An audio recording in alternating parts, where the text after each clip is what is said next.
Have you ever had two great loves that, by all accounts, should never, ever meet? For me, it's the silky, comforting embrace of fresh pasta and the bold, spicy, soul-warming hug of a good tikka masala. They come from different worlds. They have different passports. Introducing them felt risky, like setting up your quiet book club friend with your chaotic, fun college roommate. But what if I told you this isn't just a meet cute? This is a full-blown culinary romance. Your new favorite fusion dinner is here. Part 1, the pasta. We start in Italy, or, our kitchen doing a very sincere impression of Italy. This is the calm before the flavorful storm. 2 cups of flour, 3 eggs, that's it. We make a little flour volcano, crack in the eggs, and mix until it becomes a shaggy dough. Now, the knead. This is your arm workout and your meditation. For a good 8 to 10 minutes, you're just working it until it transforms. It goes from scrappy to smooth, from doubtful to confident. This is a dough that knows its purpose. Wrap it up and let it take a well-deserved nap for 30 minutes. The gluten needs to relax, and honestly, don't we all? Dough's up! Now, if you have a pasta roller, this is its moment to shine. If you don't, a rolling pin and some determination work just as well.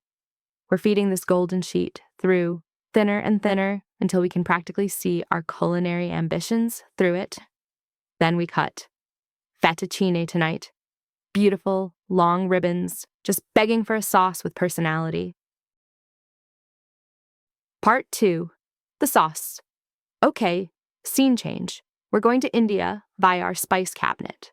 This is where the magic and the twist happens. Most recipes have you add spices one by one to the pot. We're not doing that.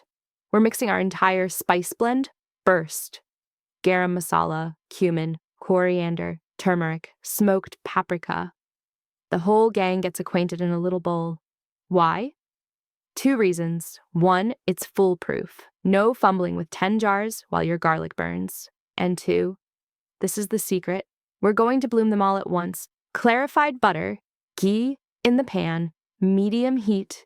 We dump in our entire bowl of spices, and for 60 seconds, the kitchen transforms. The air gets warm, fragrant, and incredibly promising. This step wakes the spices up. It's the difference between whispering and singing. Now, the aromatics.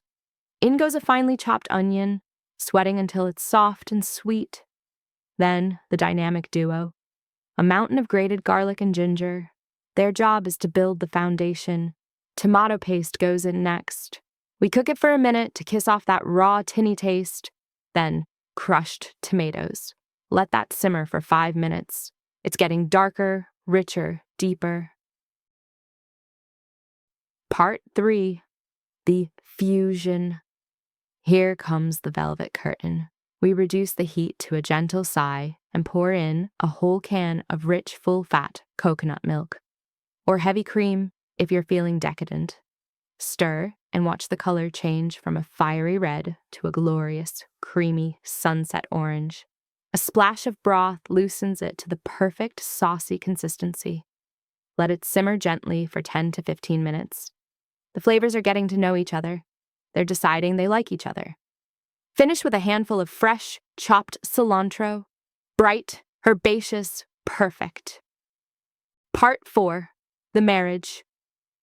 While the sauce does its final simmer, we cook the pasta. Fresh pasta is a diva with a short runtime, just 2 to 3 minutes in a big pot of salted, boiling water. It cooks in the time it takes to argue about what to watch on TV. Drain it, and then, the moment of truth. We take those elegant, mild-mannered pasta ribbons and introduce them directly to the bold, charismatic sauce. We toss, gently, but with confidence. And look at that. They don't just coexist, they complement. The delicate pasta carries the robust sauce perfectly. The creamy spice sauce gives the simple pasta a whole new reason for being. So, was it a risk? Maybe. But the best dinners often are. This is the perfect blend of Italian technique and Indian soul. It's surprisingly simple to make and absolutely guaranteed to impress. Whether it's a date, your family, or just yourself on a Tuesday night. Give it a try. Let these 2 great culinary loves meet on your plate. And if you love unique flavor fusions that break the rules, you know what to do. Subscribe for more. Now, if you'll excuse me, I have a delicious experiment to eat.